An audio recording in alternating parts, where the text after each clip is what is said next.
Hi everyone. Good afternoon, students of Geosciences Department. I hope we're all doing well. And today we're going to be discussing how to beat the system in UNILAG, how to overcome challenges when it comes to passing and excelling in school exams, especially in the Department of Geosciences. So today we will be having Francis Olukomaya. He was the best graduating student of this department, and he will be sharing with us his insights on how he was able to move through, how he was able to excel well and pass.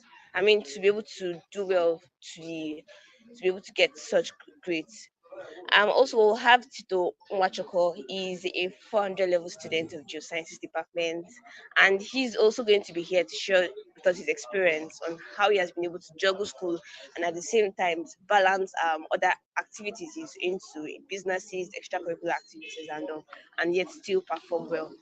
And also, today we'll also have Ruby on this call with us. She will be talking to us on how she has been able to balance um, extracurricular activities as well as academics, and also being able to boost our GPA to improve it. Like if you're not able to start very strong, but I mean you got that motivation to want to move on and get there. She's going to be sharing her experience on how she was able to build it.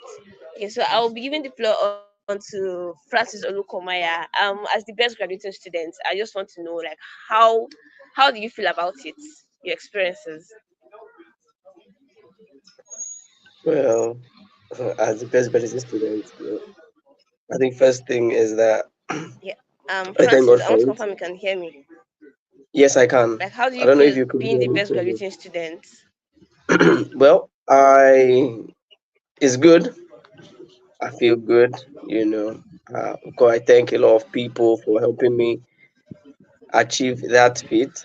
Not only I thank God, of course, I thank my Yeah, I can friends, hear you now. thank lecturers, and so many people. Yeah, so it's very good, good experience.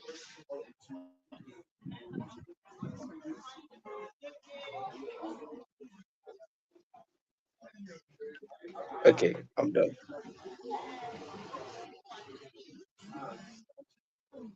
Okay, it's good to hear that.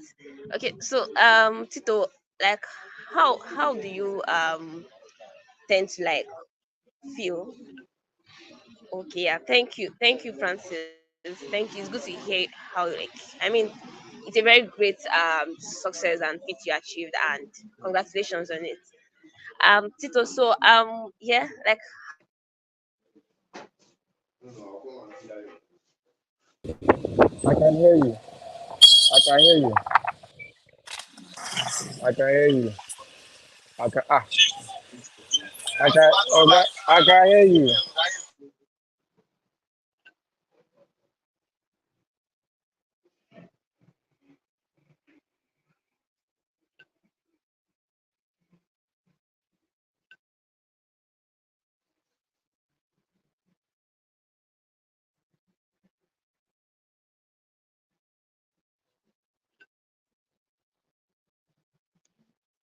Okay, I think network has issues as well.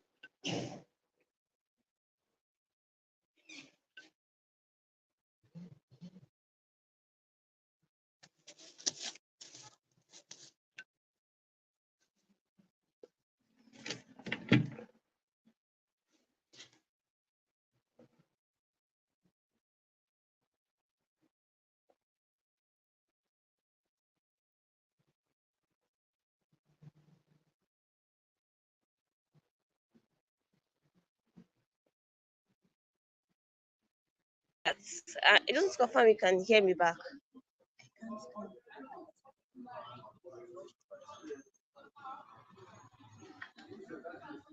Hello, Ruby, please can you hear me?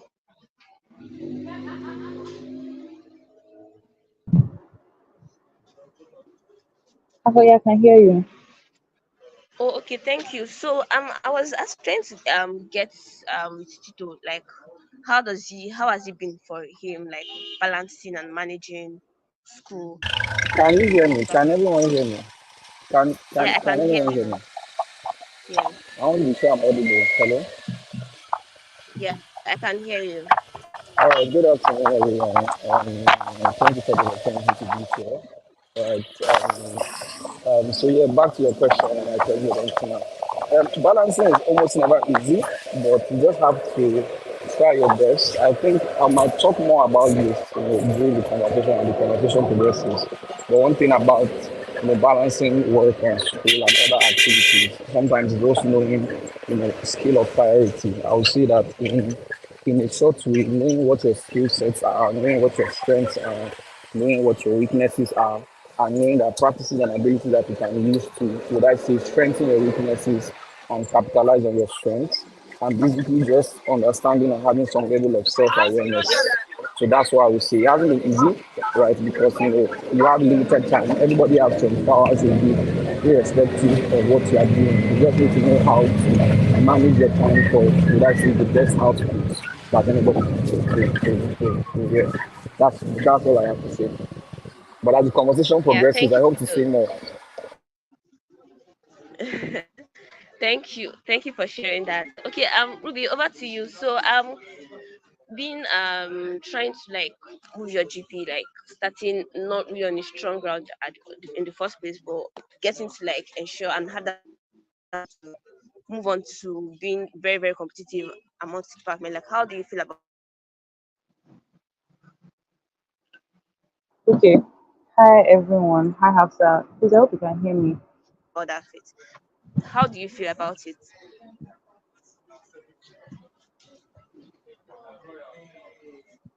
Hello, can everybody hear me? Yes, I can hear you. Okay. How do I feel about it? I feel really great. I mean, first of all, I had to get the motivation. It wasn't easy because I was so nonchalant at the beginning. Like, it was what it is. But eventually, I had to figure out that, oh, it's not what it is. I have to work hard to get perfect or good grades. Because I mean, I have a future. If I keep up with, if I keep up with that nonchalant behavior, all I have been, and eventually in future I'll be watching my mates maybe do well, and I'll be there all regretting and all that. So I have to make the best out of what is now to avoid tears in future. So yeah, I feel really good about it. Yeah. Oh yeah, thank you for sharing your experiences. So now we're going to the actual questions that we have for every one of you to share experiences on. So Francis, I'll start with you first. So while you were still an undergraduate, like what were the study techniques that you found most effective in studying that helped you achieve success? Okay, study techniques. Okay, nice. Well, just a background. I was working well as an undergraduate from my first year to my final year.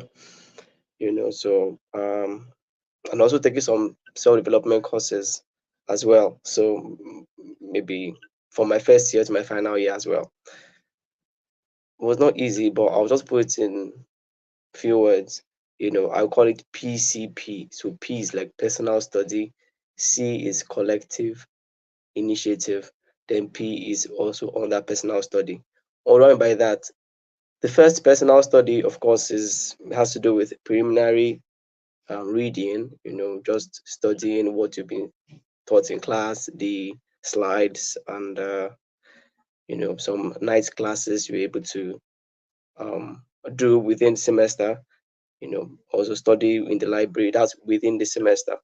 But as the semester progresses, then there's need for collective reading because it really helps you understand new approach to learning the same things. You find out new materials from God knows where, really. In fact, you also find key points, that others have used for their study that you think can really supplement you reading the whole material. For example, I'll just give a case in point. When we had the engineering geology, um, I had to read one of my classmates' notes. His name is Dara, so I had to read his notes for me to prepare for the exams. You know, what he has made up for his own jottings. And of course, also service to others. People may also need you, so you also need to be available for them. Then solving a lot of past questions. In fact, I thank God for my class. We were quite cooperative. First, in the from fourth year, we started solving all the past questions we could get for all the years we could get for all the courses. So we divided ourselves into groups, and with that, we understood better what we were taught, prepared more accurately for the exams, and really we're all happy because we all contributed to uh, achieving great results together. Then, of course, at the end, you also need personal study so you can be more grounded in what you already know, forge your confidence, help you articulate better what you have to write, even how to apply what you read, you know, uh, that critical stage just before the exam. You need to find time for yourself for you to study and study most probably alone, so that you can really um, etch in stone what you've started learning at the beginning of the semester. I think I'll leave it at that so that others could contribute. Well, yeah, thank you so much, Francis. Thank you so much, Francis. I mean, you've shared a lot of experience, ideas and tips. I mean, getting yourself prepared, getting yourself collected before your exams, and then just setting your mind. Exams are approaching, and then you have to set your mind there that, oh, my exams are here, and I have to find ways to balance and then know what my priority is. Thank you so much. Okay, so Tito, the next question is for you. Um, so when you try to balance school and at the same time businesses and other your social life, like how do you how are you able to manage your time effectively during the exam period? Because I'm sure you have different kind of like commitments, and then there are times um you, apart from your academics, your business and your social life will kind of like have some require some kind of like attention from you during the exam period. So like how well are you able to kind of like balance them during the exam period, managing your time effectively? All right, thank you. Once again, I want to confirm if you can hear me before I start speaking. I Yes, have a yes, I can a, hear you. a would I say PTSD of having to talk for long. Then you now realize that nobody was hearing what you said. So every once in a Yeah. while, I will confirm to check if you can hear me. All right, so yes, that was a very good question, and I'll answer it by saying a summary of what I said. When I when I spoke at first. Now, it all boils down to having a clear understanding of number one, the tasks that you have to do, and understanding number two, the ability that you have to perform such tasks. Now, people are built differently, and it's a conversation that I've would I say thought about a lot of times when I think about the percentage of people in universities that have would I say first class, and percentage of people that have second class upper, percentage of people that have second class lower, and that percentage, and I see how that it almost looks like majority of people will not get a first class, and statistically speaking, if you understand what I'm saying, and that most people would struggle or try and do well and get like a second class upper, and then most people don't like to get a second class lower, so I'll just leave it at second class upper, and then understanding that of knowing what you want from would I say from school, knowing what you want to get. If you want to get a first class, there's an amount of energy and time you need to apply yourself to. There's an amount of reading you have to take, bearing in mind also your ability. So it's a combination of knowing your own physical abilities, knowing your physical strengths, knowing the amount of work you need to put in to accomplish your goal, and then finding that synergy. For example, there are some people who are geniuses. I mean, these people can read, and retain information at such incredible rates. There are certain people who you can call whiz kids, people who are smart, who retain information that they can read a slide once, twice, three times, and they will understand what the slide is saying. While there are other people who don't have it easy like that, who it might take them maybe 2 weeks of reading the same material, or six weeks of coming to class every day to be able to really understand what the lecturer is saying. So if you know that the kind of person you are is not one who has a magnetic brain, and you need to put in extra hours to get the same result as somebody who has that ability, all you have to do really is to itemize the things that you need to do to accomplish what you have to do. And that's what balancing is. So write your priority scale, your scale of preference, your scale of priority. What's more important to you? If your grades is top priority, you need to give top time to your education. If it's work, you have to balance, because some people have to work in order for them to eat. It's the sad reality of things. Some people, there are some students who pay them their school fees themselves, and maybe they don't have parental covering. That kind of person cannot dedicate, or may not be able to dedicate the same amount of time that somebody who is a full-time student will be able to do. And it might just be sad if that person is not a genius like the others. So one of the keywords in balancing is self-awareness, knowing what you need to sacrifice in order for you to get what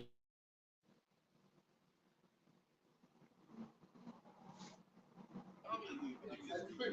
Because you can't expect to get 82, and you must give yourself, be honest with yourself. Another thing I would say also is, having or cultivating a good work ethic, right? Having or cultivating a good work ethic, you could say is a good reading culture, or knowing that you have to do the work to get the result. So you have to balance your time, prioritize and itemize things that you think are more important than others, and find out what you need to do in order for you to get what you want to do, so that you will not feel cheated, or you won't feel like I sowed something and I reaped something else. No, you will sow what you will reap. And you must know that in order for you to get the good grades you want to, you'll be able to sow your time and energy and effort. Other things I would say, like Francis said, my BGS, he spoke about also cumulative or collaborative efforts. You must understand that there's a reason why we're in the classroom. There's a reason why you have classmates. There's a reason why you hardly ever see only one person doing a course, because that collective effort is also very important in you doing well in school. So you will leverage your classmates, leverage your classmates, leverage conversations that maybe you were absent in because you had to go somewhere to do a work or something. Leverage those around you, leverage the relationships you have in school, and that way you can be sure that you be up to date on the information that is happening in the class. So yeah, thank you. Oh, thanks so much, Tito. So, like, I mean, your quick answer gave like a background to what Francis explained. So, I feel the first thing now from what I've learned from both of you is you get to know what you want exactly. Try to like prioritize. Or what do I want to do? Is academics a great priority? Is this something I really want to do, or okay, or is this something? Is there something that I want to do? So when you know what you want to do, try to focus your time on that, and then try to find ways to like put in all your effort, collaborative effort, and everything to ensure you're able to succeed in that particular path you've chosen. Thank you so much. Okay, so my next question goes to Ruby. Um, the question I have for you is what were the strategies you used to stay motivated? I mean, from your year one, how I'm sure, I mean, a lot of people would have, when they had that experience, they would have kind of like felt so demotivated to want to continue. But what were the strategies that you had in place? What kind of environment also kind of like motivated you to keep pushing till you got to where you are currently? Okay, hi everyone. Please, can you hear me? Yes, I can hear you. Okay. First of all, what I got motivated by, I think in 200 level, like at the end of the semester, during the convocation of the students of that year, I was going through the list of students that came out with different degrees or whatever. I think first class, second class, yeah. So I realized that the amount of people from that got second class lower were a lot. And then also I realized that people were not really focusing on those that came out with second class lower. Came out they were focusing on people that had first class or second class upper, and yeah. So I was like, oh, so imagine if my name is amongst those that are me from second class to one to do. I was like, nah, that can't be me. That was what motivated me at first. Then secondly, I was like, oh, I'm studying geology. I mean, geology is not the easy. It's not an easy course. Yeah, of course, in the market, geologists are wanted. They are needed in the market. So yeah, I need to.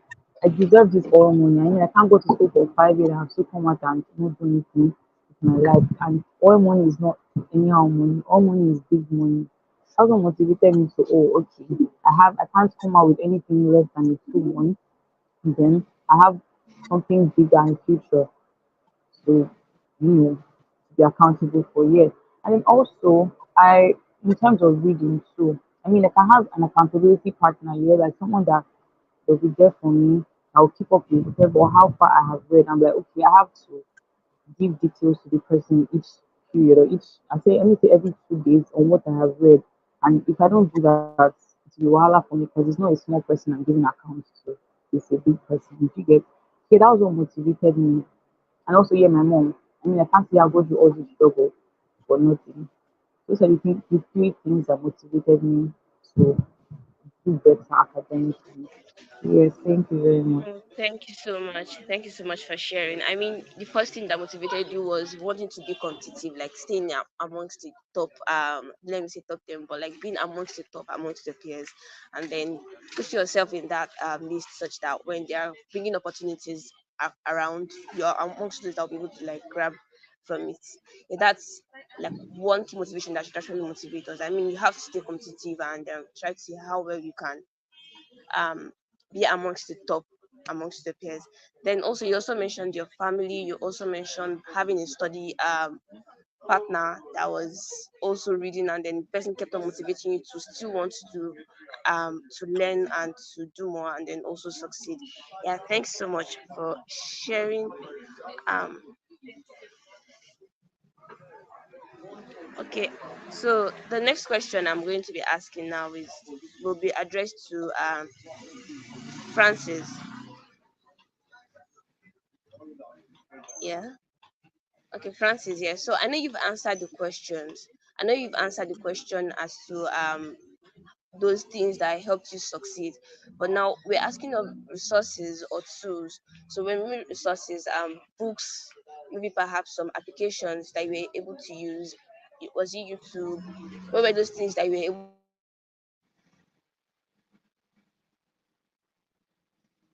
when you were in school finding answers to assignments and all? What were those tools that you used when you were in school to be able to meet up? Because I mean, one thing we face here in geosciences is, oh, you could be given a question and then you try to find the question on Google, and then most times you will not even find the answer. You have to like spend so many days before you can get, like a lot of time actually, before you can get even just a simple answer to the question you're trying to find. So like what were those resources that you were using that you're like your first go to resources anytime you had a question that you could not find an answer to an assignment? Thank you. Okay. Thank you for the question. I think the topic we're talking about regards is related to exams. I don't know. I think I would like to answer it within that light of exams, not really um, assignments, as you say, as such. Perhaps it could, of course, can be broadened, to um, extend to those other spheres, but I think I would like to keep it within the exams. Talking about those ones, well, since we're trying to look out for tips on exam successes, so like which kind of resources, did I employ or strategies? Well, I think the thing really is to as I think I'm gonna call him. Maybe feel free to call him mastermind. As mastermind, I said, I think Ruby also touched a bit on is of course is to know yourself really. But I think I will expand it a bit more. I think it's to also understand what you can control and what you can't control. What you can control, of course, you need to pay attention in class, you need to copy a lot of notes, you need to know the lecturers' patterns and their preferences, what his attention is getting towards, the materials given by the lecturers are actually priority related to any other material apart from the PQ. Then, of course, do your assignments, um, solve a lot of past questions, know the lecturer and the lecturer style. Like, for example, Professor Edele, at least during my time, he doesn't like long talks. He just wants straight to the point, just straight to the point. Then Dr. Patala, of course, perhaps he wants you to be precise, he wants you to be accurate, he doesn't want you to misspell, he wants you to think outside the box, he wants you to use a lot of geologic terms and so on like that. So like know your lecturers and what they really want. Then Ruby says something about accountability partners, something like that. It's beautiful. just make a bit, just to extend the term a bit. I think is really friends, really friends who can really stand by you. Now, I'll give an example. Now, Dara, one of my classmates, I'll use my classmates as example. Dara likes to look at things from a critical point of view and ask the question why. I prefer to look at things holistically and see how they connect with each other. Another of my classmates, Moses, likes to do things step by step, systematically. Now, all those different approaches are nice and can complement each other. And that's how really we even get to excel in looking at things from different points of view. Friends as well, because there are times, in fact, I can remember two vivid times where I almost missed my exams, you know. But because of some friends, really, they really helped and reminded me it was good. So now those are things you can control. You can also get, of course, from your friends, you can get many other resources on YouTube. Find out which of your friends are very good with researching. I'm not really very good with researching, but I have a lot of friends who do a lot of researching.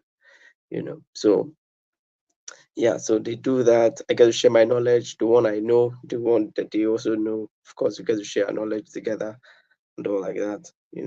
So based on what you can control, of course, since you can't control it, just leave it in the hands of God, really. So pray a lot as you also do your exam, because um, there are many things that could happen. Missing scripts, you may not write your name, you may answer the right question in the wrong place, so many other things. So what you can control, what you can control, and friends.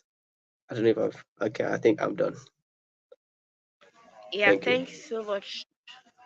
Thanks so much, Francis. Francis.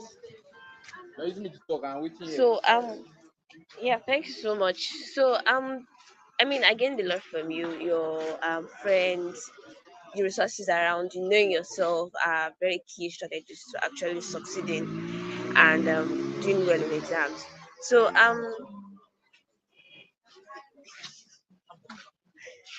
sorry. So the next question I have is for you is were there challenges you faced during exams? So yeah, I know you might when I'm talking about challenges now, I mean in terms of knowing how to answer questions. So yeah, it's an experience that, like you said, you have to know your lecturers. So some like you to give them just few points, and some want you to extend a lot. But I mean, a lot of people have different ways of approaching. Like I personally, I prefer to just put them in points, and then I still struggle to today to kind of like read extensively because I know I have to meet up with what the lecturer wants. So for you, did you face such challenges? What were the challenges you faced in you like trying to during exam periods in terms of being able to meet up to expectations, and how did you overcome them also? Okay, meeting up to expectations and how I overcome them. Well, now, so or how I overcame them. Well, thinking about it, yeah, I had issues. Maybe I don't know whether it related to this question, but from work, I need to catch up with some targets. I need to sleep. There are many materials to read. You have friends to catch up with. You have people who need your help for clarifications on some courses or some subjects. You also have to do other things because I was also involved in activities of youth development. So also the indecision in knowing which question to pick or which question to answer, also came up. Um, I think the first thing is if you are working, you can perhaps pipe low, then they can take a leave or something. Sleep, yeah, there's one time where I had to write the chemistry exam in year one, and on seeing the paper I was blank because I didn't sleep the night before. But funny, that was when I knew the importance of sleeping before exam. So so sleep maybe it can be 2, 3 I would actually advise at least 4 hours a day during that period. It can be quite tough, but you have to leave the books for a greater good. Then, um, yeah, you can, for people who meet you to explain things to them, you can just give them 1 or 2 hour strict schedule that after this, man, I have to go and catch up with 1 or 2 extra things, you know, of course. With bulky materials, like I said, there was a time where we splitted a slide, amongst ourselves. We made notes and we now read our notes because it was too bulky to for everybody to read. So that extra hand really also helped a lot. I'm there. But now in the exam hall, for knowing what to write, how to answer each question, really depends on many factors. Like I usually advocate that, of course, when you see the exam, you have to pray first. Anything can happen. But also trust your intuition. You know the person you're writing to, and also trust your intuition. If, for example, you are someone who prefers to outline your answers in bullet points, I know that this lecturer, what he wants is drawing. Please, whatever you are doing, whether you outline or for the whole page, make sure you draw something. Make sure you draw something, because he will award mark for drawing. Or if someone that says, okay, I want precise answers, and you give him a lot of notes, all those notes are just 1 mark for him. So it's to know yourself, as he said, as Mastermind said, know the lecturer, pray, and see how you could write. But also there are also a lot of indecisions during in the exam hall. Start with the ones you are more comfortable with.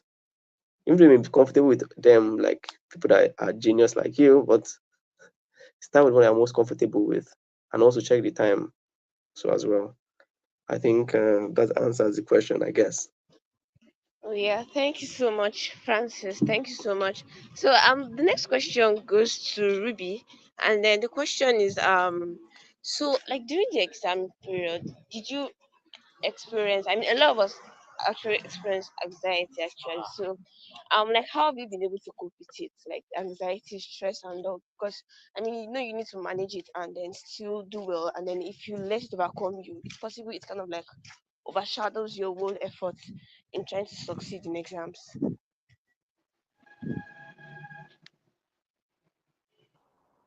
Sorry, Hafsa, I didn't get you. Oh, okay. So I said, how are you able to manage anxiety and stress during exam period such that it does not really affect you, but you're able to overcome it and then do well in exams? Okay, anxiety. Okay, hi. Can you hear me?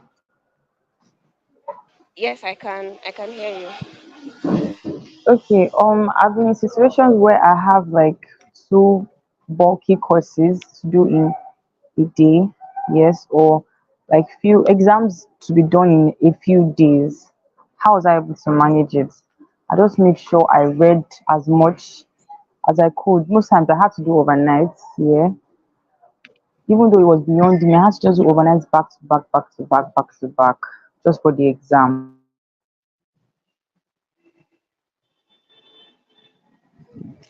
Okay. Okay. Thank you. So you feel It having to is do done. overnight because you. Okay. Can you hear me? Yeah, I can hear you, Ruby. I'm saying that you're doing overnight back to back. You could crash, you. Yeah. She's a Actually, scholar. I don't know if you guys She's can a hear scholar. me. She can handle it. I So can can you hear guys you, hear but I me? think, yeah, we Thank you. can. Oh, thank you. I'm actually battling with network issues here. So I mean I got what she said as regards handling when she has so many bulky courses to handle and then she tries to make sure she does overnight. That's like regular reading. So thank you. So Tito, Can I I can I want see? to Sorry. something about that question. Okay, Did I can you hear hear you? me? Yeah, Yeah, it's I like can hear you. can I add some things to what you already said? Oh yeah, All you right. can actually, but we need it Yeah, to be actually a bit shorter also because of no time. problem. Sure. Thank you. I think the thing is that for any exam, stress and anxiety is something you have to battle.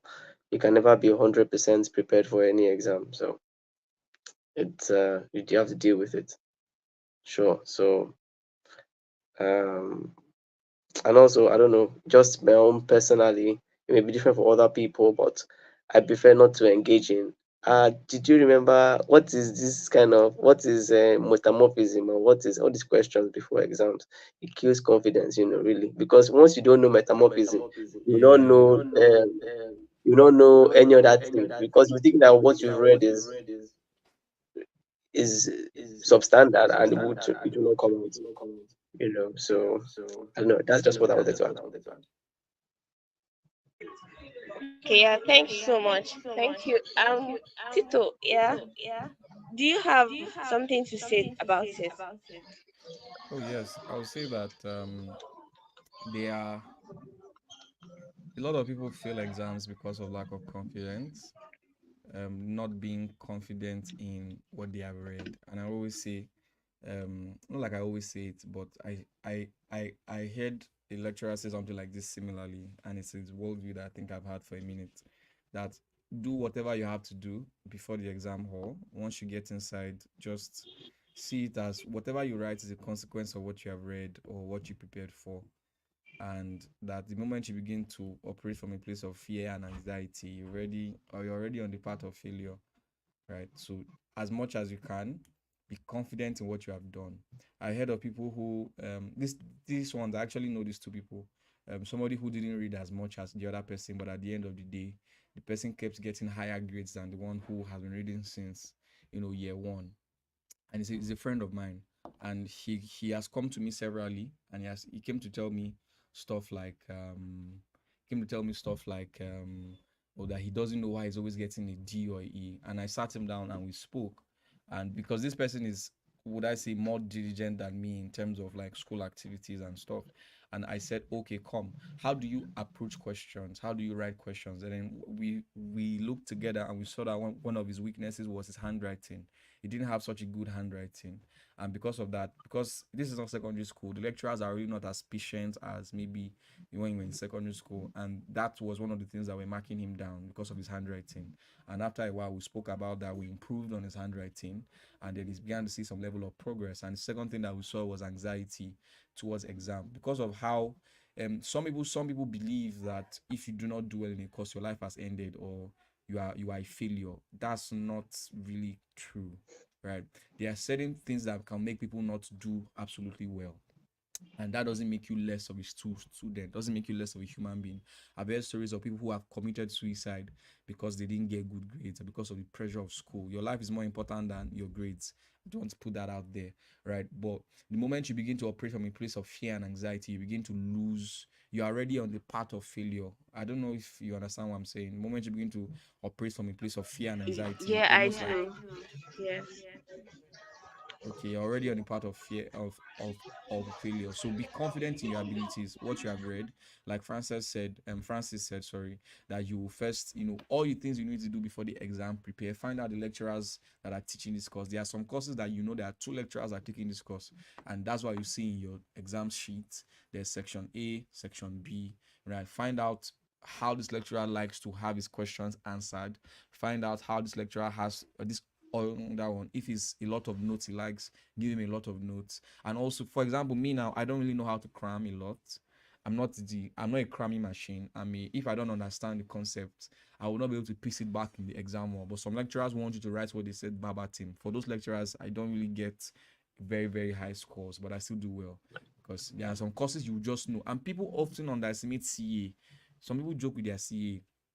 Like, if you get 5/30 in your CA, chances of you getting an A is slim, except you get 65 in exam, and you know that that's not true, except you are a scholar, right? So also all those smaller things that can add up to your exam. So the aim is that you should know what score you need to get for for the A that you want. So if you know you had a 20 in your CA, you know that you need to get at least 50 to get an A. So that means you should be aiming for 60, 65. If you had 25 in your CA, you need to get at least 45 to get an A. So you should be aiming for what? 50, 55, 60. All right. So you just know there are some courses that I already know that I'm going to get a B in this course. Because why? I already know. You might just write a test and just know that, oh, I failed this test. I need to double up for exams. You will just know, right? And the way geosciences are, most of your courses, some of them are, built upon knowledge from old courses. So there are some courses that you know that this one is entirely new for me. And there are some other courses that you know that this one, they taught us in 200 level. Like, I already have some back knowledge. So that will not determine the one you prioritize more. All I'm just saying is that all you need to do to pass the exam, you should have done it before the exam. Right, once you enter the exam hall, keep your head high. Even if it's only 2 slides you read, write those two, write it well. It's better you get those two, you get them well, than you go there having read the entire syllabus but you are scared and you go and write rubbish. So like Francis said, sleep too, because some of you, if you don't sleep overnight, you can miss the exam. There was a classmate of mine who did overnight and missed the exam. You woke up when we are done with the exam, right? So if you had read 2 hours and slept, you will have at least written the 2 hours that you read. Now you now wrote nothing, right? So do you get? So there are things that can make you fail. Ensure that you don't engage in them. I also don't think examination malpractice is worth it. Really, it's not worth it. It's also a thing of shame, in my opinion. I mean, it's university. You are asking for dubs. You are bringing contraband. It's not worth it, really. Be a man. If you want to be a bad boy by not reading, be a bad boy to with your chest. Like, fail. Know that you did it out of integrity of heart. Right? I've known people that got an F in a course and they got the A the time they carried over the course. They carried over the course and they got an A in that same course. That's the person of integrity. I respect you more than somebody who will his way to get a B or a C out of cheating. So my own is just be as confident as you can. All the information you need to get, make sure you get them before you enter the exam hall, and you're going to have, will I say, a wonderful time with your lecturers. Thank you so much. Thank you. Sorry, I mean, hi. Sorry, Ruby. hi, Yeah, Hafsa. yeah, Ruby. Can you hear me? Okay, Yes, first I of can all, hear Tito, you. thank you for respecting me more. And then, secondly, what of those that do overnight works for them? I mean, they are finding it Yeah. very difficult to focus at night. I mean, during the day, and then okay, they'll have like couple of hours to themselves at night to read, and then maybe they'll grasp it well or easily. What should happen to them? I mean, should you just shut up what works for them or for something else? Oh, are you asking me a Yeah. question, Rubes? Yeah, I'm asking you a question here, I think Tito. Okay, okay. basically, I'm not saying that you shouldn't do overnight, too. That's not what I said, right? I'm just saying that understand what works for you, right? And don't give yourself to things that can sabotage. Like, what's the point of doing the overnight? Is to get a good grade, of Shebi. Don't now do overnight to the point where you cannot write the exam, right? I only highlighted an example. I've done overnights before. I do once in a while. But usually, if my exam is by 9 a.m., I will sleep from, let's say, 11 p.m. to like 1 a.m., read from 1 a.m., enter the exam hall reading, right? I'll just ensure that I sleep. Because if I now go and sleep by 6, especially when I don't stay on campus, I stay outside school, right? Before I now start calculating, I might get to the exam hall too late. So do your overnight, find out what works for you. Some people, overnight doesn't work for them. I'm not an avid overnight reader. I don't like reading in the night like that, except there's fire on the mountain. And we are students, we understand what fire on the mountain means. When you see 3 new slides a day, night to the examination, so there's fire on the mountain. I'll buy my fearless, my predator, and chim chim and chips, and we'll stay there, me and Julius. All right, but just ensure that you don't now, in your bid to pass, you don't now do things that will stop you from passing. It's like people say you left home to feed home. You now leave home. In order for you to feed home, you now destroy home. Which home will you have to feed? Do you get? So now for you to pass exam, you now feel it, right? So just find out that, try and not sleep if you must, or if the exam is by 3 p.m. There are exams at 3 p.m. There are 3 times for exams in UNILAG: 9 a.m., 12 noon, 3 p.m. Find out the time and draft your reading around it. Thank God you asked that question. Another thing that you can do is identify the courses that are your strengths. First things first, identify the units of each course, because bigger units have a bigger stake to your GP. identify the units that can ruin you and begin to pad those units. Start reading those ones earlier on. Start, doing what you could do for those units that can ruin you. Secondly, identify the ones that are your strengths. Then also look at the exam timetable. A lot of people don't look at the exam timetable. Look at the arrangement of courses. If you are going to have a 2-3 unit course, one on 9 a.m., one 3 p.m. on the same day, you will not have enough time to read it. So look at all those courses that they have, like, deadly arrangements. That's what that's call it. Courses that have deadly arrangement, and use foresight and begin to prepare for it. So if you, let's say you have a course like, let for example, sedimentology by 9 a.m., and then you have, let's say, a harder course or a simpler course by 3 p.m., ensure you try and read, you know, the simpler one first, so that what you just do is revise before the exam. But also bear this in mind. Sometimes it's not the smartest students. What I mean by smartest, where we can't really know who is the smartest. Grades are just a way to just measure who, understands, or at least who understands, sometimes who can give the lecturer what the lecturer wants, but we can't really know the smartest. But sometimes people who get the good grades are not the ones who, they may not be the smartest in terms of knowing what the lecturer said, all of that, but they are just the ones who know how the system works, right? Because even if you understand the course, if you don't give the lecturer what he wants, you get an F, you get a D, you get an E. But you know the course, you understand the runoff of soil, you understand all of you. If I give you a TED talk now, you can explain all the principles by Nicola Steno. You know everything from your head, from your heart, but you are getting an E in the course because you are failing to understand the way the system works. So don't hate the game, play it, and get good grades and stuff. So yeah. Okay, yeah, thank you, Ruby, Francis, and Tito. I mean, you guys have shared like enough insight, and then your conversations here on this call has just passed a message that each person has different strengths. You need to know yourself. Like when you spoke about want to entering the exam hall, I would say that will not even work for me because I know myself. I have to sleep for like 5-6 hours for me to be able to function well. So I mean, different people have their own different strengths, and it's very, very important that you're able to kind of like identify what works for you and then use that to leverage on that to succeed in whatever you're doing. Yeah, thank you so much. So we'll need to actually be fast about this. I want us to round up, but there's a particular question I want every one of us to answer before we round up. And I appreciate everybody kind of like give very short straight to the point answers. I mean, you've given Best a lot of possible. answers. I mean, your experiences, you've been very elaborate on them, and I'm sure it's been well explained for anyone to be able to grab.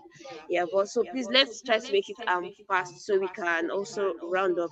So the question I want to ask now, the first I will ask everyone, and then I'm going to start with Ruby. So Ruby, did you like over time set goals? Like I mean, every semester do you set specific goals for yourself while when you resume, and then how did they impact your study routine? A lot of us try to be organized, kind of like set study routines. Were you able to follow them, and then how well did it impact your success in the examination?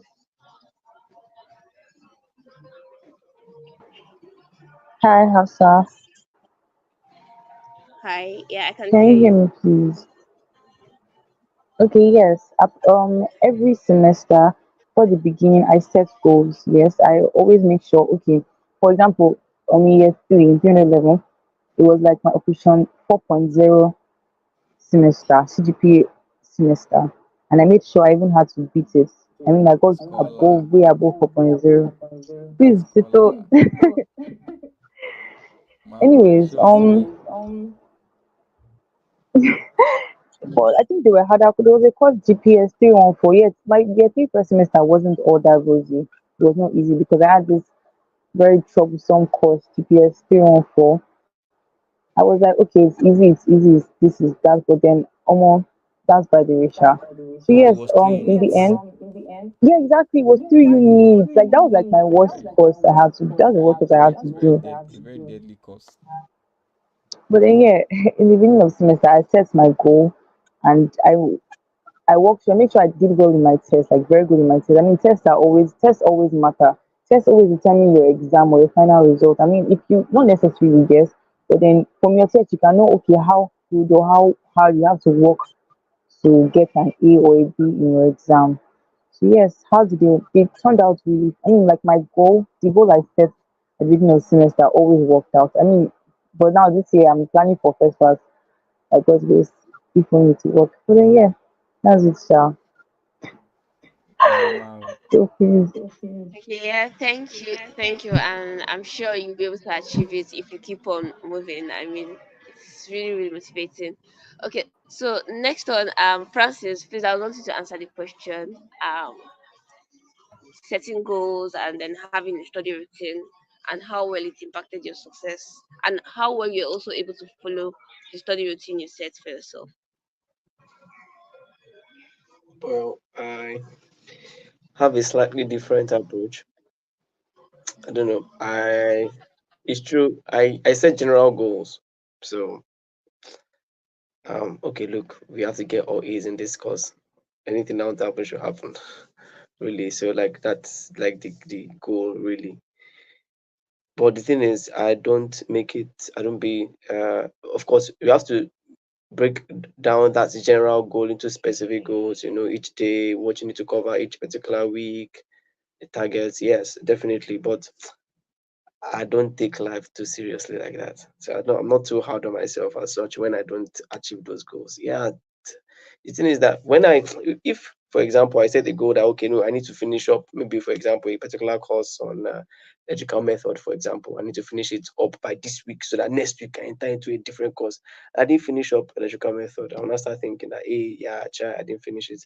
And then it not affects the next course. No, so I'm not really hard on myself, but at the same time, I also face reality that, look, if I don't finish this course by this time, I think I'll find it a bit hard to progress in other courses. So yes, I set general targets, specific targets.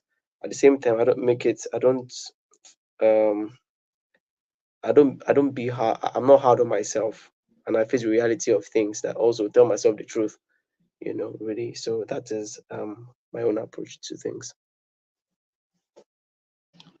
Okay, thank you so much. Okay, so Tito, I want to hear from you too, like how well were you able to stick to your study routines also, and then how well did it impact your success?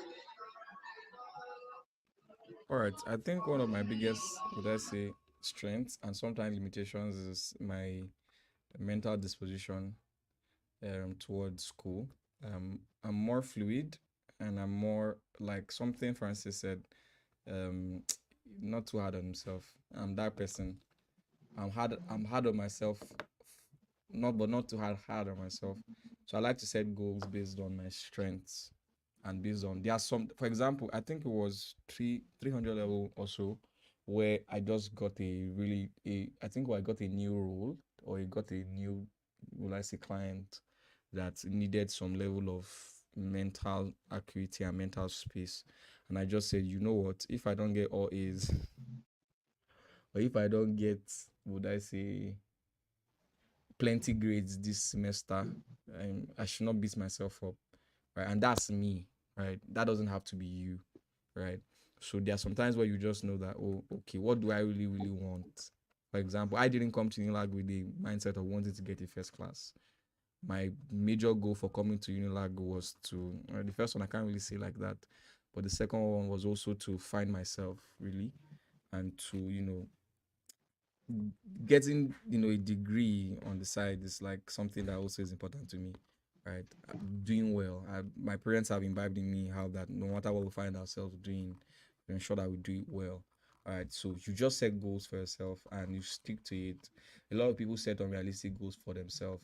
Now if you have a track record of getting 4.8, 4.9, 4.7, 4.8, 4.9, you have that track record, right? You can easily set, that kind of, it's realistic for you to say, oh, let me get 5.0. But if you know that you have been getting 2.1, 3.1, 3.2, 2.8, you now all of a sudden in one semester you now want to get 4.92, bro, don't lie to yourself. I mean, you can deceive me, but the one person you shouldn't deceive is yourself. Right? So just set those realistic goals for yourself and then see. Some people, their goal might be to get a 4.0 on the dot or a 3.8. And that's not you, because maybe before you were on a 2.2, right? You can set those goals and then find out what it takes. If it means you have to attend every single class, ensure you attend every single class. If it means you have to start reading months before exam, do that. But I used to set goals for myself, and also I know my strengths. I have a I'm lucky to have some level of my brain is not slow, right? I can understand concepts, right? So I'm lucky to have that kind of cognitive ability, right? So I know that, oh, I can read before. So you just set goals and set times for those goals, but it must come from a place of self-awareness, and that's what I've been hammering every single time I've had a chance to speak, that your goals should be influenced by your understanding of your abilities and your strengths. Don't go and copy somebody that is their his mom is a doctor, his dad is a doctor, his grandpa is an engineer. All of them go first class, first class, first class. The boy's glass is a stick. Your mommy is a musician, your father is CEO of Fortune something company. Your uncle is work. Do you get? Some people don't like to agree, but your parents actually play a huge factor in. Yeah. Do you get? So know your strengths and then set goals that are realistic according to your strengths. Thank you. Yeah, thank you so much. Thank you so much. I mean, that's what you just said is true. I mean, I always experienced that one too. Like every time I just mention I want to get 5.0, I want to get 5.0 this semester, without trying to kind of like consider my environment, and then also like trying to see from previous semesters how well have I been able to like adapt to it. Thank you so much, Ruby, Francis, and Tito. So we've come to an end actually, but before we actually end this call, I wanted to give what word of advice. I know you've given a lot of advices. I mean, from knowing your strengths to knowing your priorities to knowing who you are, or to having to learn study partners and all. But is there any kind of further advice you want to give to everyone? Yeah, to students or even to yourself, like in terms of like moving forward and achieving more success. Yeah, so I'll start with Francis. Okay.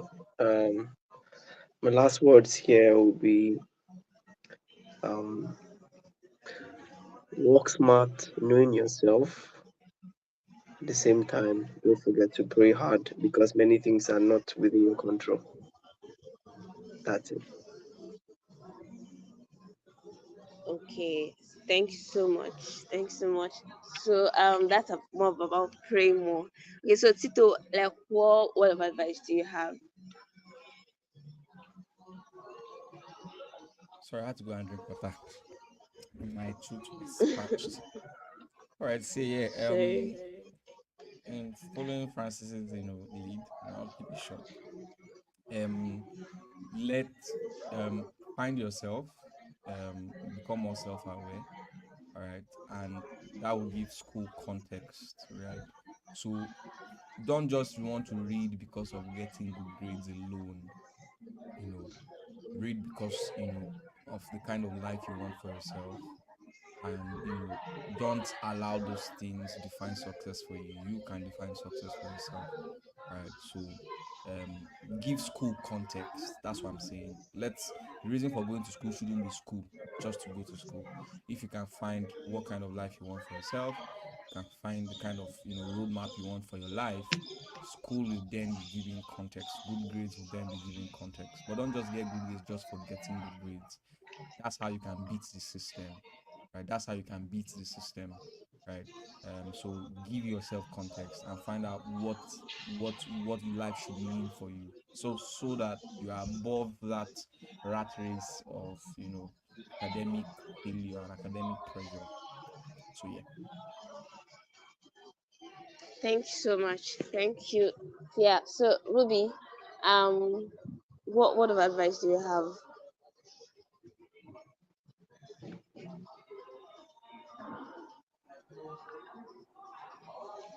Okay.